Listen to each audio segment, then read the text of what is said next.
Hello mga kaibigan, mga kababayan. Sa oras na ito tayo ay bumabati sa inyo ng isang magandang araw. At sa oras na ito, ang inyong lingkod ay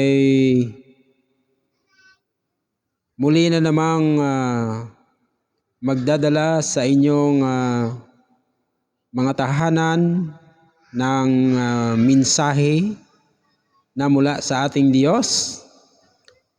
Ngunit bago yan, tayo muna ay Go through private pain, living fear to hilingin natin ang patnubay sa ating Panginoong Diyos hearts, the sun upang patnubayan tayo ng kanyang banal na Espiritu. Kamusta kayo dyan mga kaibigan? Saan mang panig kayo ng mundo, sa lahat ng naabot ng ating broadcast na ito, magandang araw, magandang gabi, magandang umaga. Sa pamamagitan ng himig ng awiting ito, tayo ay magtagubilin sa ating Panginoong Diyos. Tayo po muna ay manalangin. Dakila at mapagpala naming Diyos, sa oras na ito kami ay lumalapit upang hilingin ang iyong presensya ng banal na Espiritu. Kami ay magkaroon ng kaalaman sa pamamagitan ng iyong pagkasi ng inyong banal na Espiritu upang kami ay lumakad sa anumang bagay naming madinig buhat sa inyong salita sa araw na ito. Pagpalain po, Panginoon Diyos, ang bawat isa sa amin at patawarin kami saan kami sumpungan sa aming mga nagawang kasalanan sa inyong harapan. Panginoon, maraming salamat sa inyong pagdinig nitong aming dalangin. Hiling namin ito at pinasalamatan sa pangalan ng aming Panginoong Hesus. Amen.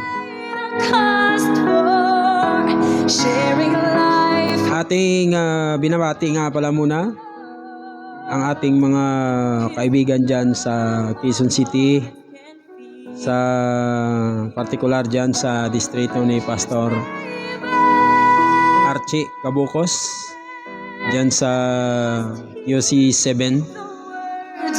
Sa inyo lahat dyan mga kapatid, maraming salamat sa ilang taon na tayo magkasama. At ngayon ang inyong kaibigan, ang inyong lingkod ay nandito na po sa Bacolod City, Negros Occidental. Sa tulong ng Panginoon ay patuloy pa rin tayo sa pagdala ng mabuting balita ng kaligtasan sa lahat ng ating mga kaibigan sa pamamagitan nitong social media na ating ginagamit sa ngayon. Sa oras na ito, tayo ay tatalakay ng isang usapin may kinalaman sa ating paghahanda bago dumating ang ating Panginoong Hesus. Partikular na sa mga bagay na mga palatandaan na ibinigay ng ating Panginoon Hesus nung siya ay nandito pa sa sanlibutan ito. Para lahat tayo ay ma-aware, hindi lamang tayo, ang ating mga kaibigan, ang ating mga mahal sa buhay, at ang ating mga iba pang mga nakasalamuha sa araw-araw nating buhay. Okay? Dahil tayo ay nakapanalangin na mga kaibigan, sabi natin, tayo po yung magsimula na. Tayong lahat ng mga Kristiyano ay naghihintay sa ikalawang pagbalik ng ating Panginoon. At sa ating paghihintay sa ating Panginoong Hesus, meron siyang mga tagubilin mula sa banal na kasulatan na nagbibigay sa atin ng mga hudyat upang malaman natin kung saan na tayo ngayon at kung ano ang mga bagay-bagay na sinasabi ng ating Panginoon na nangyayari sa ating mga kapaligiran. Mga kapatid. Dito sa aklat ng Mateo chapter 24, verse 3, ito ay palagi nating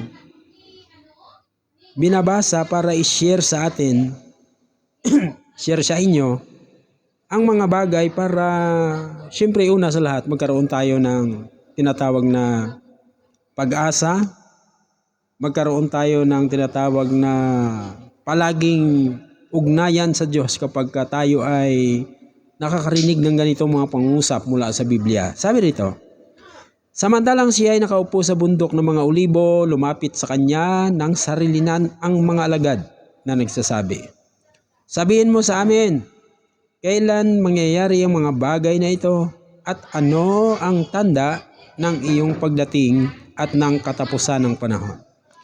Sa mga bagay na itinanong ng mga alagad sa ating Panginoong Hesus nung panahon na ito, dapat nating mapansin ang tiyak na pangungusap na kailan anya mangyayari ang mga bagay at ang tanda ng pagdating at ng katapusan ng panahon. Alam naman natin na tayong mga Kristiyano naniniwala talaga mga kaibigan na itong ating sanlibutan ay darating sa isang wakas. Ngunit bago yan, dapat natin ding alamin na hindi tayo nabubuhay sa mundong ito para lumipas ang isang araw, kumain, matulog, magpahinga, etc., magtrabaho. No? Hindi ganun ang buhay dito, kundi dapat nabubuhay tayo dito na mayroong pagbabantay sa bawat sandali kung kailan darating ang ating Panginoon. No, katulad lamang sa ating binasa, kailan anya mangyayari ang mga bagay na katapusan ng panahon at ang pagdating ng ating Panginoon, kailan yan mangyayari at ano ang mga palatandaan. So, dito pa lang sa unang talata na ating binasa, masusumpungan natin na may mga bagay na dapat kang hindi makalimutan, kaibigan. Katulad lamang nito. Dito sa sagot ng ating Panginoon sa sunod na talata, sa 36, sa Kapitulo 24 ng Mateo pa rin. Sabi niya, tungkol sa araw at oras na iyon. Bali ito na yung kasagutan sa tanong kanina, no? Tungkol sa araw at oras na iyon ay walang nakakaalam. Kahit ang mga anghel sa langit, ni ang anak, kundi ang ama lamang. So yun ang sagot ng ating Panginoon Hesus doon sa tanong ng kanyang mga alagad kung kailan mangyayari yung mga sinasabi ng ating Panginoon. Yung kanyang pagdating, yung katapusan ng panahon, at yung mga palatandaan bago siya dumating. Wala anyang nakakaalam niyan, no? Kundi ang nakakaalam niyan ang Ama lang. So, ituloy natin sa pag-aaral. Siyempre, ang pinag-usapan natin dito ay ang paghahanda. Kung paano tayo magiging handa sa ikalawang pagdating ng ating Panginoon, unahin natin, no? Dahil nabanggit doon, kailan kadarating uli. Sa ating paghahanda sa ikalawang pagdating ng ating Panginoong Hesus, ang tanging payo lamang sa atin ng banal na kasulatan na ating mababasa, kaibigan, dito sa Lucas. Ang kapitulo nito ay 21, talata 36, pakinggan niyo mabuti ating basahin. Ito lamang ang tanging tawag dito. Kapag tayo naghahanda, ang sabi ng ating Panginoon, walang mga nakakaalam nito, kundi ito ang isang bagay na dapat nating mapansin bilang paghahanda. Ganito ang sinasabi sa Luke 21:36. Sabi rito, subalit maging handa kayo sa bawat panahon. No? Maging handa daw tayo sa bawat panahon. Na nananalangin magkaroon kayo ng lakas upang makatakas sa lahat ng mga bagay na ito. So, napakaganda lang ng payo ng banal na kasulatan sa mga Kristiyanong naghihintay at naghahanda. Sabi, maghanda sa lahat or sa bawat panahon na may panalangin na magkaroon tayo ng lakas upang makatakas sa lahat ng mga bagay na ito na mangyayari. At upang makatayo kayo sa harapan ng anak ng tao. So yon ang sinasabi dito, ano? Maliwanag mga kaibigan. Alam nyo, ang paghahanda ay sa lahat ng bagay, yan ang pinaka-importante sa lahat mga kaibigan. Pinaka-importante yan ang paghahanda. Kahit anong ginagawa mo, basta mayroong preparation, etc. Ang mga bagay-bagay ay napakaganda ng mangyayari. Dito sa paghahanda, kaya dinidiin ng Luke chapter 21 verse 36 sapagkat may mga bagay pong mangyayari habang tayo naghihintay sa ating Panginoon kung kailan siya darating. May mga bagay pong mangyayari, no? Dahil ito nga, hindi natin alam, wala nga ang sinasabi ang Bible kung kailan darating ang ating Panginoon, kung kailan mangyayari yung mga bagay na sinasabi riyan, dahil hindi natin alam ang eksaktong oras ng pagdating ng ating Panginoon. Merong mga possible na mga bagay na pwede nating malaman kung malapit na ang wakas.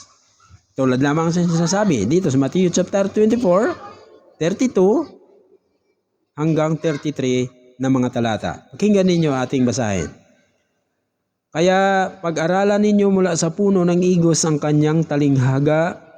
Kapag malambot na ang isang sanga nito at umuusbong na ang mga dahon, alam ninyong malapit na ang tag-araw. Gayon din naman, kapag nakita ninyo ang lahat ng mga bagay na ito, alam ninyong siya'y malapit na, nasa mga pintuan na. Alright? Sa ating paghahanda, sabi rito, dahil wala tayong ideya, wala tayong alam, wala tayong eksaktong panahon na ibinigay ng banal na kasulatan kung kailan talaga babalik ang ating Panginoon, ang sabi ng ating Panginoong Hesus, pag-aralan daw natin ang isang puno ng igos na kapag ito ay malambot na ang kanyang mga sanga at umuusbong na ang mga dahon nito, ito anya ang hudyat na malapit na ang tag-araw. So may mga kahoy talaga katulad nitong igos, no? Kapag anya malambot na ang mga sanga nito at umuusbong na ang mga dahon nito, ito'y hudyat na malapit na ang tag-araw. So dito tayo tinuturo ng banal na kasulatan ng isang kaparaanan para sa paghahanda ng ikalawang pagbalik ng ating Panginoon. Kasi sabi niya, gayon din naman kayo. Kapag nakita ninyo ang lahat ng mga bagay na ito, alam ninyong siya'y malapit na. Now, may binanggit ditong mga bagay. Kapag daw anya makita natin ang mga bagay na ito, alam ninyong siya'y malapit na. So, hindi tayo tinuro ng ating Panginoon sa mga pitsa, sa mga taon, kung anong panahon yan. Itinuro tayo ng ating Panginoon bilang paghahanda doon sa mga bagay na nangyayari sa ating paligid. Okay, dahil mga bagay at pangyayari sa ating paligid, alamin natin sa pamamagitan ng banal na kasulatan. Ngayon, ano pa ang sinasabi ng ating Panginoon bilang paghahanda sa ikalawang pagbalik ng ating Panginoon? May mga tanda sa mundo. Unahin natin, mga kaibigan. Sa mundo ng relihiyon, may mga tanda na nagpapakita ng ikalawang pagdating ni Jesus na malapit na. No? Kasi sinabi doon kanina sa Matthew 24:32 hanggang 33, may mga bagay tayong makikita bilang palatandaan na kapag ito'y mangyari at nakita natin, ang sabi ng ating Panginoon,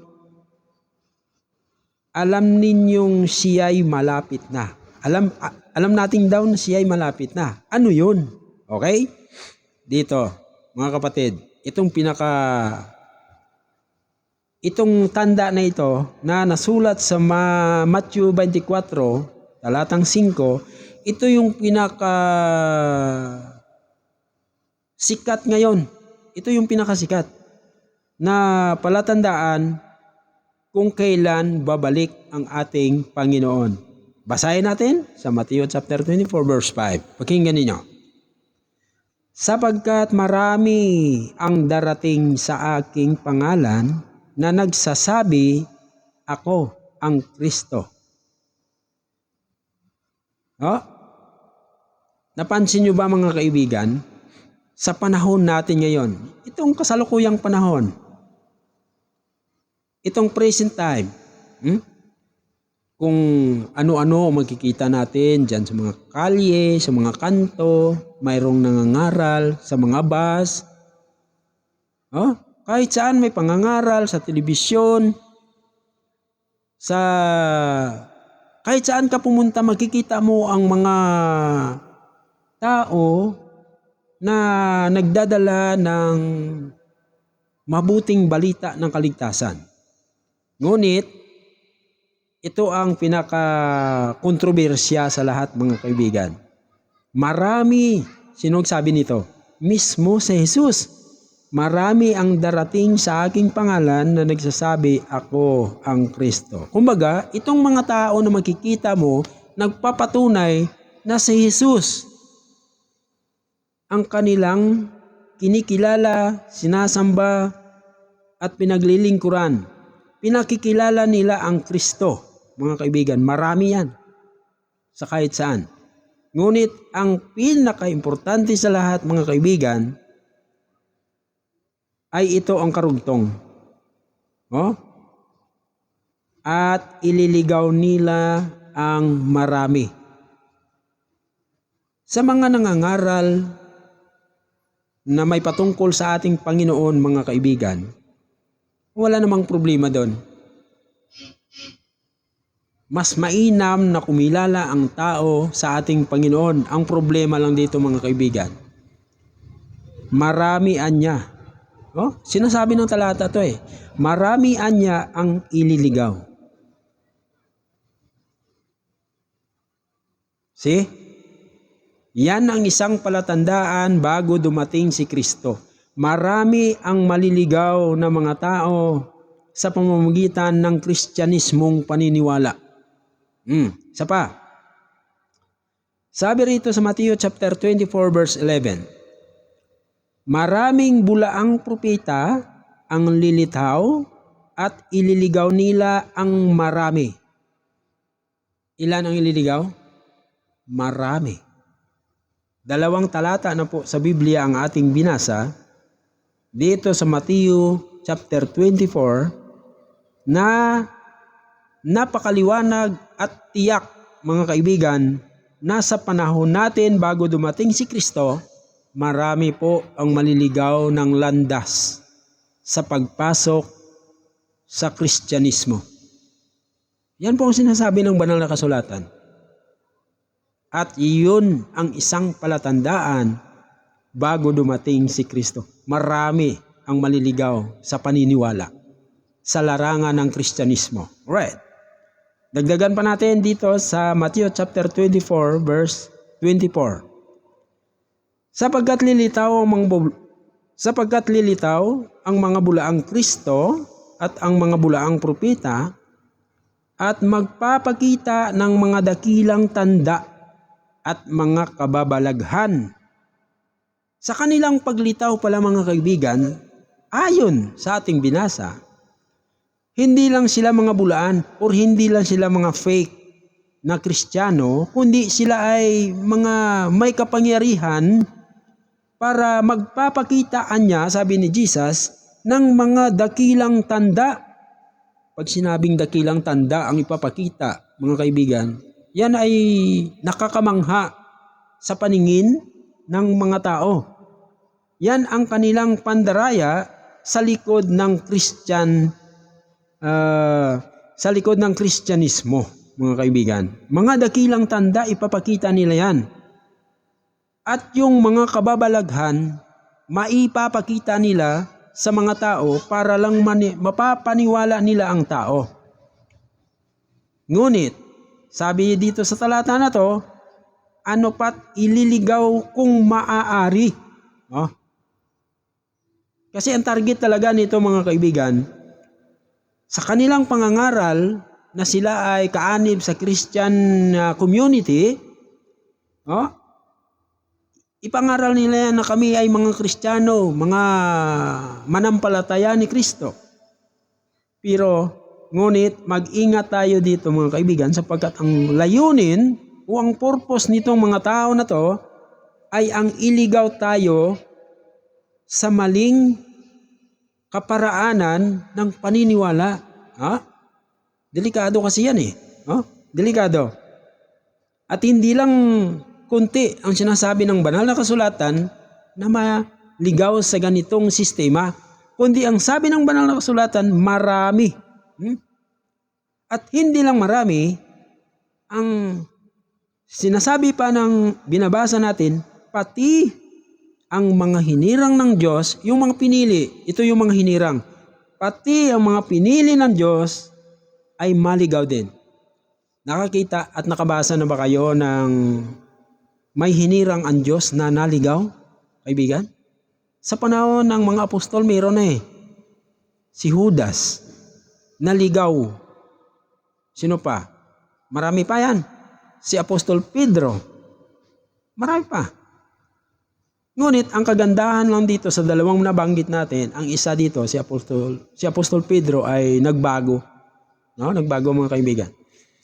Pagka sinabing ililigaw tayo, hindi lang yan mga kaibigan sa tinatawag na aral, hindi doon.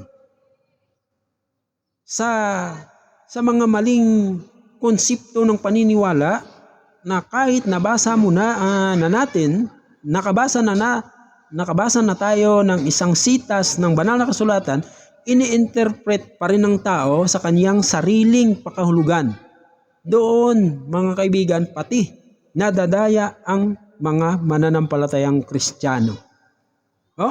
Pati hirang eh. Hindi ligtas dito, mga kaibigan. Okay. Sa pagdating ng ating Panginoon, ito ang mga palatandaan na nasa atin na pong paligid sa ngayon. Sa mga palengke, mayroong nagsisigaw-sigaw dyan. Sa mga television, sa radyo, marami sila. Sa kahit saang lugar na pupwede, makakakita ka ng ganito. Maraming mga Kristiyano na sumisigaw ngayon. Isa yan mga kaibigan sa palatandaan. Okay? Alright. Alam nyo, mayroon pang isang palatandaan na sinasabi ang banal na kasulatan patungkol sa tinatawag na pandaigdigan o pangbuong mundo. Ano yon? Atin po itong mababasa sa Matthew chapter 24, 6 at 7 ng mga talata. Kanina ang binasa natin, patungkol yon sa mga bulaang mga mangangaral. No, ang layunin nila, hindi sila tunay. Lilitawan niya yon. Balikan ko lang sandali para ma-refresh sa ating mga pag-iisip kung ano ang mga bagay na sinasabi sa atin ng banal na kasulatan bago dumating si Jesus. Yung una kanina, ang pagdating ng mga bulaang mangangaral, na ang layunin nila sa mga tao na kanilang napapangaralan ay iligaw. Hindi sila tunay na Kristiyano, kundi mga fake na mga Kristiyano. Kaya ang layunin, ayon sa ating binasa kanina, ang iligaw ang mga tao. Right. Pangalawa, pandaigdigang hula ng ating Panginoong Hesus tungkol sa tinatawag na labanan. Hindi naman kayo siguro huli sa mga balita, mga kaibigan, no? Pag pinag-usapan ang labanan, pandaigdigan po yan, mga kaibigan. Hindi lang yan sa isang lugar, kundi yan ay pang buong mundo. Kahit dito sa Pilipinas sa atin, nakaranas tayo ng tinatawag na labanan. Alright. Basahin natin ang Matthew chapter 24 sa mga talata 6 at 7. Pakinggan ninyo. At makakarinig kayo ng mga digmaan at mga bali-balita ng mga digmaan. No? Makarinig daw tayo ng mga digmaan at mga bali-balita ng mga digmaan bago dumating si Jesus. Ano pa? Ano pang sinasabi rito? Mag-ingat kayo na huwag kayong mangamba. Bakit? Sapagkat kailangan mangyayari ito. Ano daw? Kapag ka nakarinig daw tayo ng mga gera, mga balita, buti kaya nakarinig tayo na talagang naggera na doon ang dalawang bansa, huwag daw tayong mangamba. Sapagkat kailangan anya na mangyari ito. So payag pala tayo sa hindi, kaibigan. Talagang mangyari ang mga digmaan sa paligid natin. Talagang mangyari pala ito. Ito yan ang sabi ng banal na kasulatan eh. Ulitin ko sa pagbasa ha. At mga karinig kayo ng mga digmaan at mga bali-balita ng mga digmaan, mag-ingat kayo na huwag kayong mangamba, sapagkat kailangang mangyayari ito. Subalit, talagang mangyari. Subalit, sabi ng banal na kasulatan, hindi pa ito ang wakas. Hindi pa yan ang wakas. Yan ang sabi ng banal na kasulatan sa atin. Sapagkat, sabi niya, maglalaban ang bansa sa bansa at ang kaharian sa kaharian, magkaroon ng mga tagutom, mga lindol sa iba't ibang dako. So yung mga pangyayari pala dito sa paligid natin mga kaibigan, yung mga gera, yung mga balita ng mga digmaan, mga lindol, mga tagutom, yan pala ay talagang mangyayari ayon dito sa salita ng Diyos.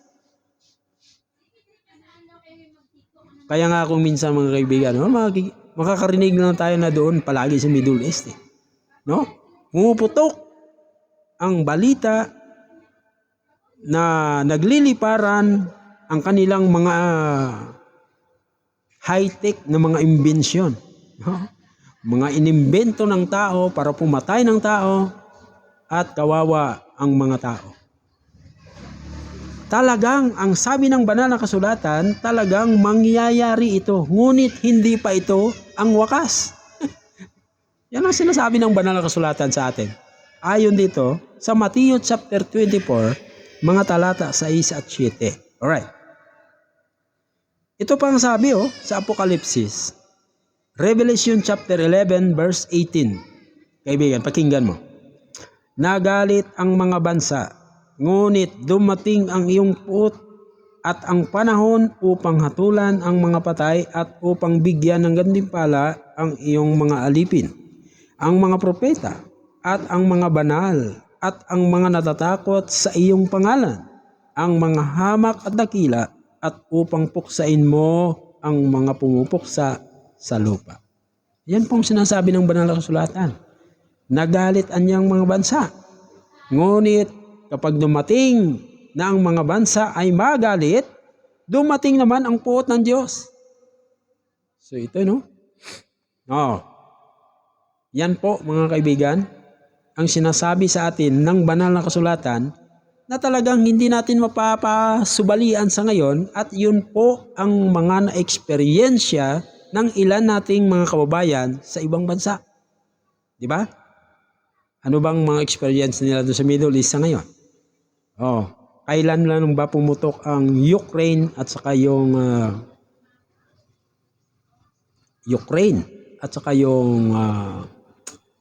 malaking bansa? Kailan lang ba yon, mga kaibigan? Kailan lang ba pumutok yung balita diyan sa Hamas? Palagi naman yan Israel. Di ba po? At kapag ka may gera, kaibigan, ang kasunod niyan ay mga dilubyo, sakit, gutom. Yan ang mga kasunod niyan. Kambal niya yan eh. Kapag winasak ang isang lugar sa pamamagitan ng mga imbento ng mga tao, ano ang mangyayari? Di ba gutom? Walang mga pananim na mabubuhay dyan. Wasak ang mga tubig, ang mga pagkain, lahat mga kaibigan. Kambal yan ng isang pangyayari, lalo na kung giyera. Maging sa kalikasan, kaibigan. Alam nyo, yung giyera lang, gutom, lindol, hindi. Maging sa kalikasan, mayroong sinasabi sa atin ang banal na kasulatan na may mga palatandaan bago dumating ang ating Panginoon, katulad ng nabanggit kanina. Dito sa Lucas chapter 21 verse 11, magkakaroon ng malalakas na lindol. Pag sinabing kalikasan, yan ay lindol. Lindol sa iba't ibang dako at magkakaroon ng tagutom at mga salot. Yan, lagi yan. Di ba? Tagutom, salot, at lindol. Saan yan magkakaroon? Sa iba't ibang dako. Sakop ba tayo dito sa Pilipinas? Yes, sakop tayo. No? Di ba? Sa kalikasan at sa pandaigdigang labanan, mga kaibigan, makikita mo yung mga palatandaan bago dumating si Jesus. At yun ang mga sinabi niya doon sa Matthew chapter 24 verses 4 and 5 or verse 3 and 4 sa ating binasa kanina, kaibigan. Ngayon, meron pa eh. Hindi lang dyan nagtapos, meron pa, kaibigan.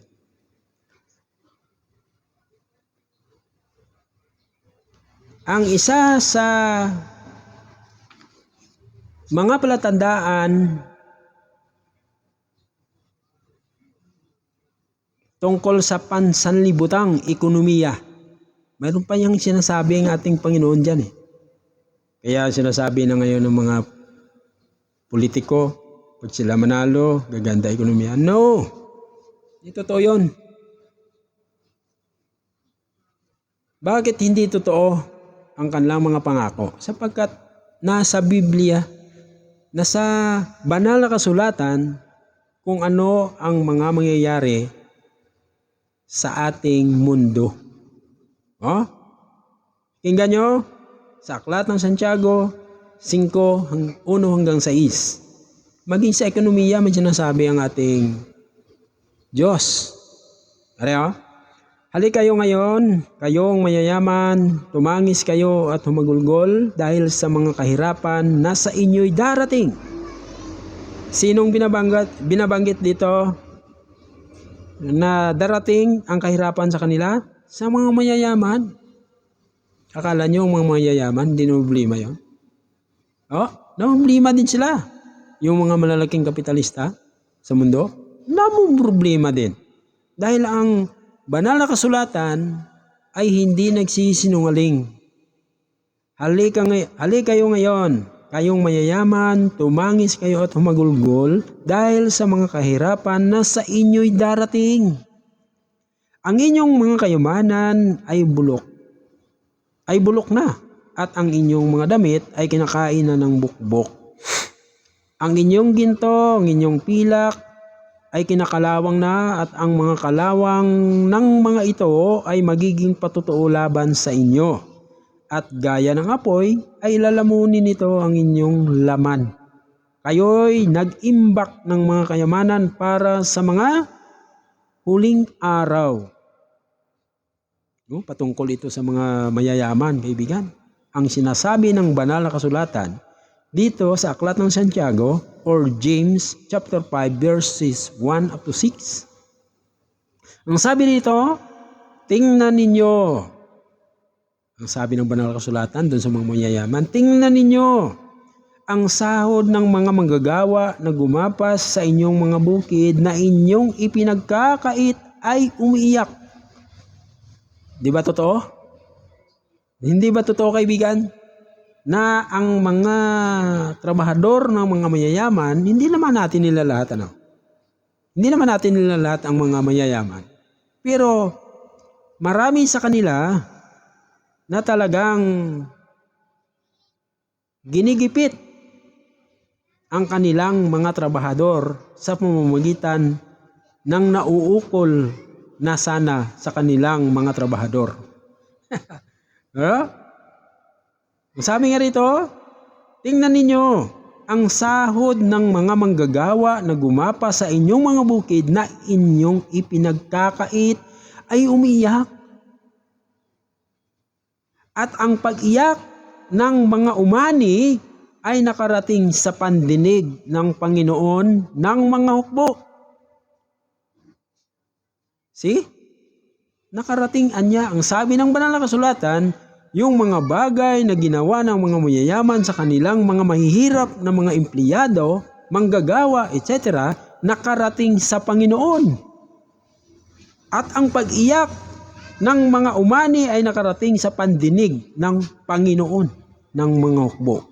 Ang sabi ng banal na kasulatan doon sa mga mayayaman, kayo'y namuhay na may pagpapasasa sa ibabaw ng lupa at namuhay kayong may karangyaan. Pinataba ninyo ang inyong mga puso sa araw ng katayan. Inyong hinatulan at pinaslang ang taong matuwid na hindi lumalaban sa inyo. Yan ay pangyayari na hindi natin pwedeng sabihin, ay hindi totoo yan, Brother Jim. Hindi yan nangyayari kailanman. No. Tingnan nyo sa programa ng ating senador. Tingnan nyo sa programa ng ating senador. So, noon ay ano pa yan sa radyo pa yan ang ating senador dati. Doon pa yan sa radyo. Ang daming nagre-reklamo araw-araw. Mayroong security guard, mayroong mga kasambahay, mayroong mga basta mga mahihirap na mga tao na pumupunta doon para makamtan ng hustisya sa buhay na naranasan niya sa kanyang amo. Di ba totoo ang sinasabi ng banal na kasulatan? Bago dumating si Kristo, ito ang pahayag ng banal na kasulatan sa atin. Kaibigan, dapat magising ka. Magising tayo sa katotohanan. Okay lang na mangyari sa atin to. Dahil ito ay palatandaan na ang ating Panginoong Hesus malapit na palang dumating. Di ba? Alright. Isa pa. Mayroon pang sinasabi ang banal na kasulatan sa atin tungkol sa tinatawag na pansanlibutang kalagayan ng lipunan sa huling panahon. Kanina doon, binasa natin. Tungkol sa ekonomiya sa huling panahon. Ginigipit ng mga mayayaman, ng mga empleyadong mahihirap. Ngayon naman, may sinasabi pa ang kasulatan o ang banal na kasulatan sa atin bago dumating si Kristo sa tinatawag na pansanlibutang kalagayan ng lipunan sa huling panahon. Pag sinabing kalagayan ng lipunan, ito yung mga galawan ng mga tao. Pakinggan ninyo.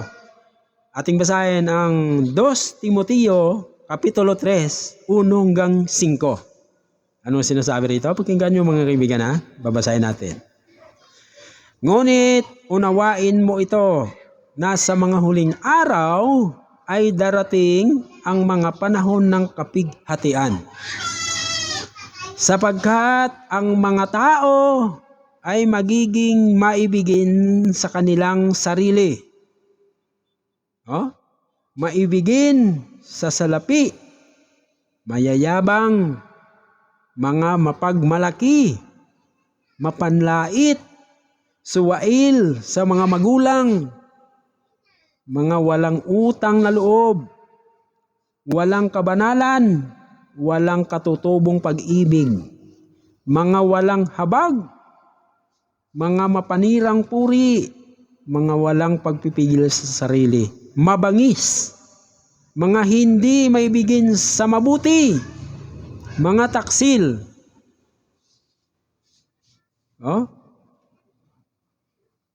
Matitigas ang ulo, mga palalo, mga maibigin sa kalayawan, sa halip na mga maibigin sa Diyos.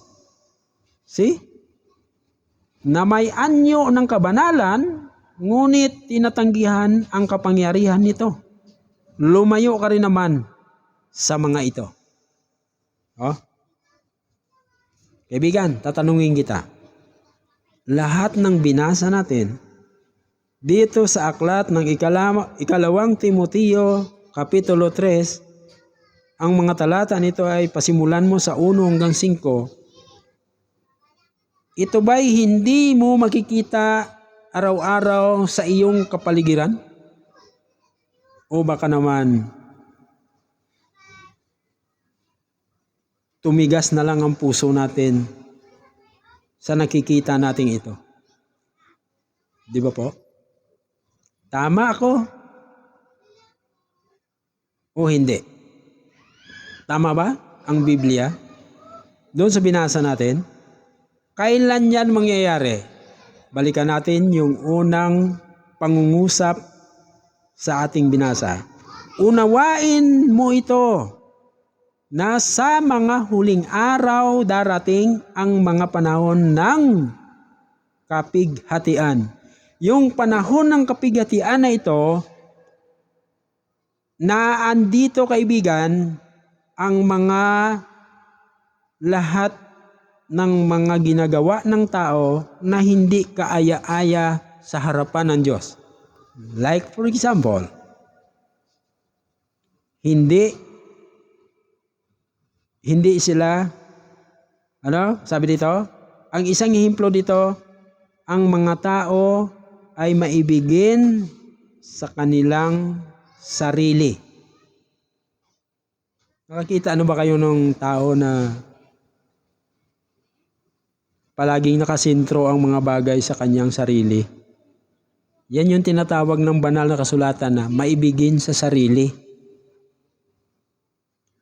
Bahala ka na dyan, basta makuha niya lang ang gusto niya.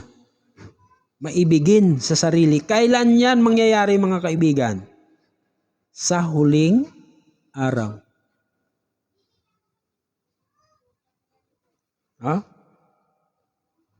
Sa huling araw, ang sabi ng banal na kasulatan, ang mga tao maibigin sa salapi. Maibigin sa salapi. At sa huling araw, ang sabi ng banal na kasulatan, ang mga tao mayayabang.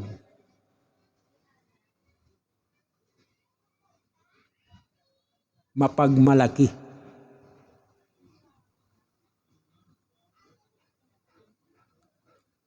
Kaunting accomplishment sa buhay. Gusto palagi ipagmalaki. Itong pinakamasaklap sa lahat. Mapanlait. Feeling ng isa, feeling niya, mas mataas siya kaysa kapwa niya, mapanlait. Kaibigan, itong mga binanggit ng banal na kasulatan, ito'y mangyayari sa huling kapanahunan bago dumating ang ating Panginoong Hesus. Mga suwail sa magulang, binabanggit dito, suwail ang mga tao sa huling panahon, suwail sa mga magulang. Marami na ngayon mga binata at dalaga. Hindi na ginagalang ang mga magulang. Uwi sa kanilang mga tahanan, buntis. Uwi sa kanilang tahanan, hindi sinusunod ang payo ng mga magulang, kaya disgrasya ang kinalalabasan. Di ba? Walang galang sa magulang eh. Ano bang sinasabi ng Diyos? Sa 10 utos. Igalang mo ang iyong mga magulang.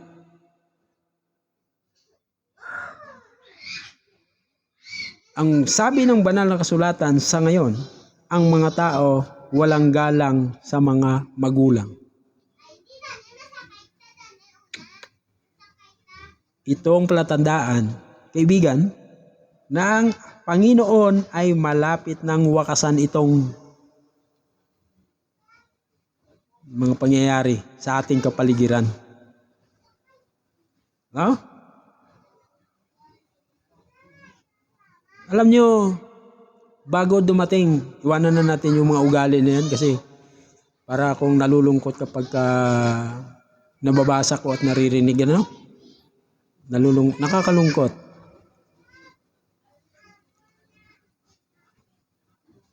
Bago dumating ang ating Panginoon, ikinumpara niya ang kanyang pagdating sa panahon ni Noe. Sa banal na kasulatan, may mababasa tayong ganito. Sa Lucas, Kapitulo 17, 26 na mga talata hanggang sa 27. Pakinggan nyo, ganito sinasabi. Bago dumating ang ating Panginoon, sabi rito, at kung paano ang nangyari sa mga araw ni Noe, ay gayon din naman ang mangyayari sa mga araw ng anak ng tao. Ano bang nangyari dito? Sa panahon ni Noe, inihalin tulad ang pagdating ng anak ng tao. Ang pagdating ng anak ng tao, meaning si Jesus. Ano ba ang mangyayari kapag dumating ang ating Panginoon sa mundong ito? Sabi dito, sila'y kumakain at umiinom, nag-aasawa at sila'y pinag-aasawa. Hanggang sa araw na pumasok sa daong si Noe. Ito yung mga kalagayan na binabanggit ng banal na kasulatan sa atin. Kumakain, umiinom, nag-aasawa at pinag-aasawa.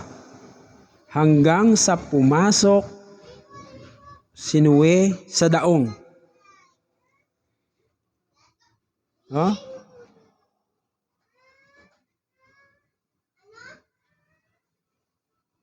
Si Noe,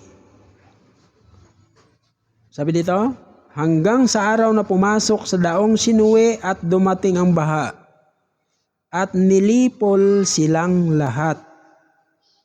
Kita mo yan? Kung ikinumpara ng ating Diyos ang pagdating ni Kristo sa ikalawang pagkakataon, itong ating panahon, ito yung tinatawag na huling kapanahunan eh. Ikinumpara ng ating Diyos ang pagdating ng ating Panginoong Hesus sa panahon ni Noe. Na ang mga tao daw noon ay nag-aasawa, pinag-aasawa, kumakain, umiinom, hindi nila namalayan. Hanggang sa si Noe ay pumasok sa daong. Dumating ang baha at nilipol silang lahat. Kaibigan, sa ganitong sitwasyon, ito'y panawagan sa atin ng Panginoon. Ito, panawagan ito, na hindi sana tayo matulad sa panahon ni Noe.